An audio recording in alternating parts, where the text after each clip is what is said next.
আর এই যানজটের মানচিত্র যদি আঁকা হয়, তবে তার ঠিক কেন্দ্রবিন্দুতে থাকবে একটি নাম, কাকরাইল মোড়। শান্তিগড়, পল্টন, বিজয়নগর আর রমনা, এই চারদিকের স্রোত এসে যেখানে মিশেছে, সেখানেই যেন থমকে দাঁড়িয়ে আছে সময়। আপনি যদি এখানে দাঁড়িয়ে চারপাশটা দেখেন, তবে আপনার মনে হবে এটি কেবল একটি রাস্তা নয়, এটি যেন যান্ত্রিক এক রণক্ষেত্র। একটু ভালো করে লক্ষ্য করুন, এই যে সারি সারি লাল রঙের বিআরটিসি বাস, নীল রঙের বলাকা কিংবা আজমেরি, এগুলো যেন এক একটা বিশালকায় দানব, রাস্তার দখল নিতে একে অপরের সাথে পাল্লা দিচ্ছে। বাসের ভিতরে বাদুড় ঝোলা হয়ে থাকা মানুষগুলোর দিকে তাকালে বোঝা যায় জীবন কতটা কঠিন। তার মাঝখানেই আছে সিএনজি অটোরিকশাগুলোর কসরত, কোথাও একটু ফাঁকা পেলেই চিপা দিয়ে ঢুকে পড়ার এক নিরন্তর চেষ্টা। আর চকচকে প্রাইভেট কারগুলো জানা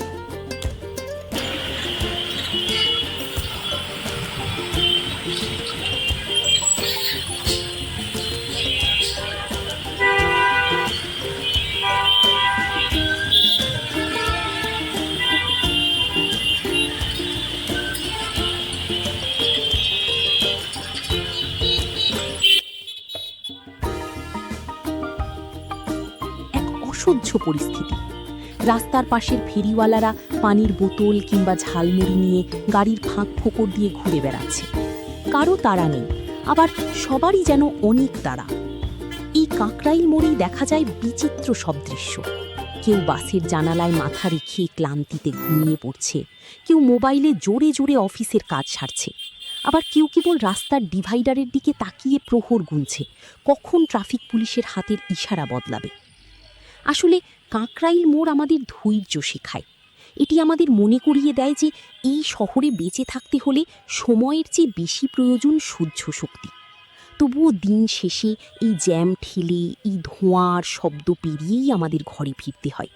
চাকা হয়তো কিছুক্ষণ থেমে থাকে, কিন্তু ঢাকা শহরের এই জীবন প্রবাহ কখনো থামে না। কাকরাইল মোড় কেবল একটি জাংশন নয়, এটি হাজারো মানুষের প্রতিদিনের সংগ্রাম আর ধৈর্যের এক জীবন্ত সাক্ষী। আজকের মতো বিদায় নিচ্ছি, আবারও কথা হবে এই শহরের অন্য কোনো মোড়ে, অন্য কোনো গল্পে।